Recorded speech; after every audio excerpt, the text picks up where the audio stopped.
আদালতে মৃত্যুদণ্ড দেয়, হাইকোর্ট মৃত্যুদণ্ড কনফার্ম করে, সুপ্রিম কোর্ট মৃত্যুদণ্ড কনফার্ম করে, রিভিউ পিটিশন শেষ তো শেষ। যে legal system international crimes tribunal নামে জামাত ইসলামের সর্বোচ্চ লিডারশিপকে ফাঁসি দিয়ে হত্যাকাণ্ড ঘটালো, মাওলানা মতিউর রহমান নিজামী, আলী হাসান মুজাহিদ, আব্দুল কাদের মোল্লা, এমনকি দেলাওয়ার হোসেন সাহিদি রাহিমাহুল্লাহ আজমাইন, শাকা চৌধুরী, সবাইকে কিভাবে বিশ্বকে এবং জাতিকে বৃদ্ধাঙ্গুলি দেখে এইভাবে জুডিশিয়াল কিলিং ঘটালো, সেই লিগাল সিস্টেমেরই উচ্ছ্বসিত প্রশংসা করে এর স্কিল, কনফিডেন্স, এর ডেভেলপমেন্ট নিয়ে আলোচনা করেই যাচ্ছেন জনাব শিশির মনির, যিনি senior advocate of supreme court Bangladesh. শুধু তাই নয়, উনি এমনকি ভারতীয় সুপ্রিম কোর্টের লিগাল প্রেসিডেন্টের কথা পর্যন্ত উল্লেখ করছেন। একটু দেখি। ভারতীয় সুপ্রিম কোর্টে নতুন এক সিস্টেম চালু হয়েছে, এটা হলো রিভিউ এর পরে আরেকটা স্টেজ আছে, এটার নাম হলো কিউরেটিভ পিটিশন। ওনার দক্ষতায় এবং ওনার এই যে উইজডম উনি দেখান, বিন্দুমাত্র সেখানে আমার অনাস্থা বলতে কোনো জিনিস নেই। শিওরলি ইদানিং উনি যেভাবে এই আইন কার্য পরিচালনা করে আসছেন, উনি সমাদৃত হয়েছেন এবং জাতীয় পর্যায়ে একজন senior advocate of Bangladesh supreme court হিসাবে যথেষ্ট খ্যাতি এবং প্রফেশনাল স্কিল সেটি অর্জন করেছেন, সে সাথে উইজডমও যথেষ্ট দেখিয়েছেন। Degraded the lawyer's designation to a lowest category. Unless and until a lawyer comes up with a legal complex solution, that lawyer, only on the basis of the dress, will never be respected. এখানে উনি অত্যন্ত উইজডমের সাথে with due skill and knowledge একজন লয়ারের quality কী হওয়া উচিত উল্লেখ করলেন। তো আমার জন্যে এই ওনার এই কার্যক্রম কোনো ঈর্ষার কারণ কিনা, জেলাস হওয়ার কারণ কিনা, সেই কনটেক্সটে একটু উল্লেখ করছি। দেখুন, উনিও একজন দায়ী, জামাত ইসলাম থেকে নমিনেশন পেয়েছেন, সেই কারণেই কথা বলা। ইসলাম দুটো সময়ে ঈর্ষান্বিত হওয়ার সুযোগ দেয়। সেটি একটি হচ্ছে যে আতাহুল্লাহু মায়ালান, যখন মানুষকে আল্লাহ তাআলা সম্পদ দান করেন, সেটি যখন সৎ পথে রাইটিয়াসলি স্পেন্ড করে, খরচ করে, ব্যয় করে, সেটিতে ঈর্ষান্বিত হওয়া যায়। আর আরেকটি হচ্ছে এই যে উইজডমের কথা বললাম, রাজুলুন আতাহুল্লাহু উল হিকমা, যদি আল্লাহ সুবহানাহু কাকে কোনো উইজডম বা হিকমা দান করেন, আর ওয়াহুয়া ইয়াকদি বিহা ও আল্লিমুহা, যদি সেই হিকমা দিয়ে তিনি বিচার বিবেচনা করেন এবং এই হিকমা অন্যকে শেখান, তাহলে সেখানেও আপনি কি করতে পারবেন? তার জেলাস হতে পারবেন, তার প্রতি ঈর্ষায়ন পরায়ণ হতে পারবেন। কিন্তু যেহেতু উনি এই যে লিগাল সিস্টেম নিয়ে আলোচনা করছেন, এটি ইসলামের সাথে কোনো সম্পর্কযুক্ত লিগাল সিস্টেম নয় বা জুডিশিয়ারি নয়, যার কারণে আমি এখানে বিন্দুমাত্র কম্পিট কিংবা ঈর্ষান্বিত হওয়ার সুযোগ পাচ্ছে না অ্যাজ এ মুসলমান। কারণ যে লিগাল সিস্টেম ওয়েস্টার্ন ওয়ার্ল্ড রেখে গিয়েছে, যে legal system the legacy of the the colonialist power, imperialist power, সেই লিগাল সিস্টেম নিয়ে আমার এই ধরনের উপস্থাপনা, এই ধরনের আলোচনা প্রফেশন হতে পারে নিভৃতে, সেটি ভিন্ন কথা। কিন্তু ওপেনলি, পাবলিকলি, সিম্পোজিয়াম, সেমিনারে সেই লিগাল সিস্টেমেই আমাদের কনফিডেন্স জাতির জন্য তৈরি করা, this is something I would never accept that. আচ্ছা, তো যে legal system evolved from the Western ideology, অথচ আমি একজন ইসলামিক দায়ী বা উনি একজন ইসলামিক দায়ী, সেখানে অল্টারনেটিভ লিগাল সিস্টেমের কথা বা জুডিশিয়ারির কথা আহ, আদৌ কখনো উনি উল্লেখ করেছেন যে ইসলামের বিকল্প বিচার ব্যবস্থা কি? দেখুন, এই যে লিগাল সিস্টেমের কথা উনি বলছেন, এটি হচ্ছে অ্যাডভার্সারিয়াল লিগাল সিস্টেম, অর্থাৎ প্রতিদ্বন্দ্বিতামূলক আইনি ব্যবস্থা, যার মাধ্যমে টু অ্যাডভার্সারিজ অথবা দুইজন lawyer represent the case before the judge, and judge determines the outcome of the case or of the dispute. On the other hand, Islamic judiciary হচ্ছে ইনকুজিটোরিয়াল লিগাল সিস্টেম, অর্থাৎ বাংলায় কি শব্দ বলা যেতে পারে? অনুসন্ধানমূলক বিচার ব্যবস্থা। চিন্তা করেন রাতে দিনে পার্থক্য। যদিও রাসূল সাল্লাল্লাহু আলাইহি সাল্লাম বলেছেন যে দুই পক্ষ অর্থাৎ অ্যাডভার্সারিজদের কথা শুনতেই হবে, বাদী এবং বিবাদী, যেটা ক্লেমেন্ট এবং আপনার ডিফেন্ডেন্ট, বোথ পার্টি কথা ছাড়া কোনো জাজমেন্টেই বিচারক দিতে পারবেন না। এটি আলী রাদিয়াল্লাহু তাআলা আনহু থেকে বলা।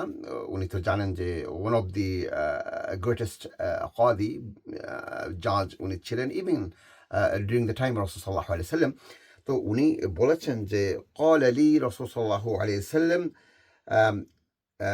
إذا تقاضى رجلان فلا تقضى للأول حتى تسمع ما يقول الآخر, যে কোনো অবস্থাতেই যখন দুজন ব্যক্তি তোমার কাছে বিচারের জন্য আসে, কোনো অবস্থাতেই দুজনের কথা ব্যতি রেখে তুমি কোনো বিচার কার্য চালাবে না কিংবা কোনো সিদ্ধান্ত দেবে না। তো চলে আসি সেই দুটো সিস্টেম, বিপরীতমুখী সিস্টেম।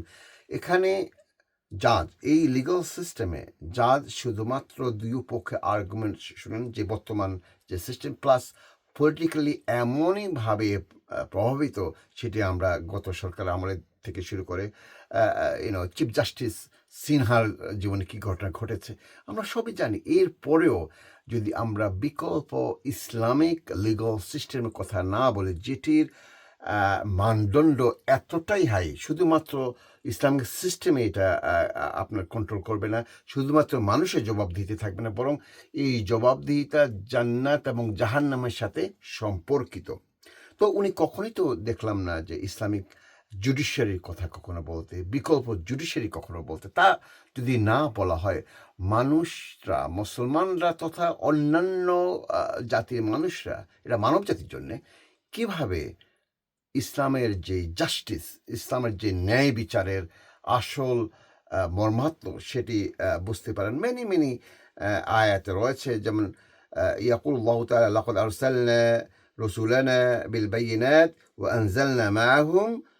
আনজালনা মাআহুমুল কিতাবা ওয়াল মিজান, কি জন্যে? লিয়াকুমান নাস বিল কিসত, মানুষের মধ্যে ন্যায় বিচার প্রতিষ্ঠা করার জন্য আল্লাহ সুবহানাহু রাসূল এবং এই যে ব্যালেন্স কিতাবের মধ্যে, বুক অফ ব্যালেন্স কিতাব পাঠিয়েছেন এই মানুষের মধ্যে কি করার জন্যে? ন্যায় বিচার প্রতিষ্ঠা করার জন্য। সেই ন্যায় বিচার আসতে হবে ইসলাম থেকে। অলসো আমরা প্রতি শুক্রবারে শুনে থাকি ইন্নাল্লাহ ইয়ামুরু বিল আদল, যে আল্লাহ সুবহানাহু ওয়া তাআলা তোমাকে নির্দেশ দান করে ন্যায় বিচার প্রতিষ্ঠা করার জন্য। অথবা আউযু বিল্লাহি ইয়া আইয়ুহাল্লাযীনা আমানু কুনু কাওয়ামিনা বিল কিসত, এখানে এগেইন যে বলা হচ্ছে যে ও ইউ বিলিভ, যারা বিশ্বাস করো, স্ট্যান্ড ফার্মলি ফর জাস্টিস। এই যে জাস্টিস, বিচার ব্যবস্থা, সেটি ইসলাম থেকেই আসতে হবে, এবং সেটি হবে একজন মুসলমানের জন্য, একজন দায়ীর জন্য, একজন ইসলামী অ্যাক্টিভিস্টের জন্য অল্টারনেটিভ আপনার বিচার ব্যবস্থা, সেটি আমাদেরকে প্রপাগেট করতে হবে। এখন চলে আসি যে একটি উদাহরণ দিয়ে শেষ করবো এই প্রেজেন্টেশন। সেটি হচ্ছে এই যে আমরা বিচার দেখেছি, বিচারক দেখছি মোর দেন 50 years, এবং এন্টায়ার ওয়ার্ল্ডেই আমরা দেখছি তাদের একজন জাজের কি মানদণ্ড, কি ক্রাইটেরিয়া, কি জবাবদিহিতা। তাহলে শুনুন, ইসলামে জাজের কি মানদণ্ড, জাজদের কি মানদণ্ড। 3 প্রকার জাজেস রয়েছে ইন ইসলাম। রাসূল সাল্লাল্লাহু আলাইহি সাল্লাম বলছেন যে দেখুন, আল্লাহু আকবার, আমরা যদি এই ইসলামের বিচার ব্যবস্থার কথা না বলি, বিচারকদের কথা না বলি, এই ইসলামে যে প্রকৃত ন্যায় বিচার প্রতিষ্ঠা করবে সিস্টেমের মাধ্যমে, সেগুলো আলোচনা না করে কে করবে বলুন তো? আজকে যারা ইসলামের দায়ী হিসাবে ইসলামিক রাজনৈতিক কথা বলছেন, তারা বিকল্প হিসাবে জুডিশিয়ারির কথা বিন্দুমাত্র উল্লেখ করেন না, বিচার বিভাগের কথা বিন্দুমাত্র উল্লেখ করেন না, বরং তারা নিজেরাই ভুক্তভোগী। তাদেরকে রাজনৈতিকভাবে ধ্বংস করে দেওয়া হয়েছে, অন্যায়ভাবে ফাঁসিতে ঝুলিয়ে হত্যাযজ্ঞ ঘটানো হয়েছে। তারপরেও তারা কিভাবে এই ধরনের লিগাল সিস্টেম নিয়ে কথা বলতেই থাকে, ডেভেলপমেন্টের কথা বলতে, এটা ইনহেরেন্টলি এটা full of corruption, flaws, because it came from the Western ideology and from the human system. তো যেই মানদণ্ড ইসলাম সেট করে দিয়েছে সেটি হচ্ছে রাজুলুন, 3 প্রকার বিচারকদের মধ্যে বা জাজের মধ্যে, قضى بغير حق فعلم ذاك فذاك في النار। যে বিচারক বা জাজ সত্য ব্যতিরেকে বিচার করবে এবং তাকে জাহান্নামে নিক্ষিপ্ত করা হবে, বেগয়রি হাক্কে। আচ্ছা, 2 নম্বর হচ্ছে ওয়াকাদি, যে জাজ লা ইয়ালামু ফাহলাকা হুকুকান নাস। আর যে জাজ মানুষ এই কেস সম্বন্ধে কিছুই জানলো না, আইনি সম্বন্ধে কিছু জানলো না, মানে তার কোনো অভিজ্ঞতাই নাই, সে জাজ পলিটিক্যাল অ্যাপয়েন্টমেন্টও হয়ে গেল, একটা রাজনৈতিক দল করে বিধায় তার সামান্য কোয়ালিফিকেশন আছে, অর্থাৎ তাকে জাজের সিটে বসানো হলো, আর সে বিচার করলো, সে সরাসরি জাহান্নামে নিক্ষিপ্ত হবে। দেখুন ইসলামের মানদণ্ড, ফাইনালি ওয়াকাদি কদা বিল হাক্কি ফাযালিকা ফিল জান্নাহ। আর যেই আপনার বিচারক বা জাজ কি করলো, সত্য প্রতিষ্ঠা করতে, সত্য দিয়ে সব কিছু দেখলো, জানলো এবং তারপরে রায় দিল, সেই কেবলমাত্র জান্নাতে প্রবেশ করবে। শুধু তাই নয়, ইয়াকুল রাসূল সাল্লাল্লাহু আলাইহি ওয়াসাল্লাম, ইসলাম বলেছে যে মান জুইলা কাদিয়া বাইনান নাস, যাকে মানুষের মাঝে বিচারক বানানো হয়, অ্যাপয়েন্টমেন্ট দেওয়া হয়, ফাকাদ জুবিহা বিগাইরি সিকিন, এমন জাজের এমন একটি দায়িত্ব, শুধুমাত্র পৃথিবীতে নয়, কিয়ামত পর্যন্ত, যে তাকে যখন জাজ অ্যাপয়েন্টমেন্ট দেওয়া হয়, বানানো হয়, এমনটি করা হলো যেন তাকে ছুরি ছাড়া জবাই করা হলো। চিন্তা করেন যে কী ধরনের রেসপন্সিবিলিটি, কী ধরনের দায়িত্ব নিয়ে ইসলামে একজন জাজকে অ্যাপয়েন্টমেন্ট দেওয়া হয়। পরিশেষে একজন দায়ী অ্যাডভোকেট, শিশির মণি সহ জামাত ইসলাম বলুন, জমিত ইসলাম বলুন, ইসলামী আন্দোলন বলুন, অন্য যে কোনো ইসলামী দলের দায়ী হোক, ওনারা যখন এই বিচারের কথা বলবেন, বিচার কার্যের কথা বলবেন, বিচার বিভাগের কথা বলবেন, আইনের কথা বলবেন, তাদেরকে স্মরণ রাখতে হবে the آية بالله سبحانه وتعالى، بعوذ بالله،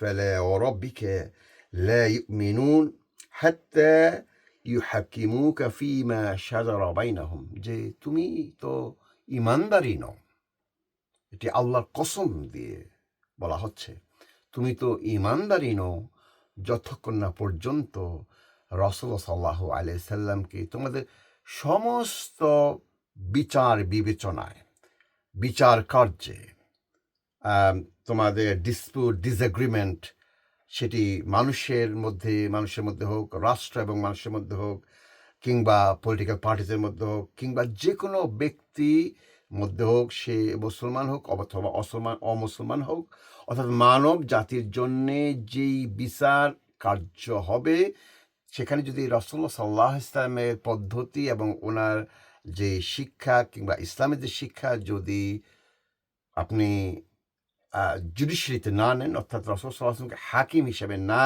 নেন, তাহলে আপনার ইমানে নেই। তাহলে আপনি যে একজন ইসলামী দায়ী হয়ে আপনি এই ওয়েস্টার্ন লিবারাল ডেমোক্রেটিক সিস্টেমের বিচার বিভাগকে বারবার আপনি কি বলবো এটাকে, মনে প্রাণে বিশ্বাস তো করছেনই, on top of that you propagate it for the entire nation, which is something contradiction and contradictory to the politics that you do, which is Islamic politics. I believe that এই ধরনের আলোচনা ওনারা করতেই চান না, কারণ আল্লাহ সুবহানাহু ওয়া তাআলা জানেন কেন। তবে আমি পরবর্তী আলোচনা আরও তুলে দেওয়ার চেষ্টা করবো। আসসালামু আলাইকুম ওয়া রাহমাতুল্লাহি ওয়া বারাকাতুহু।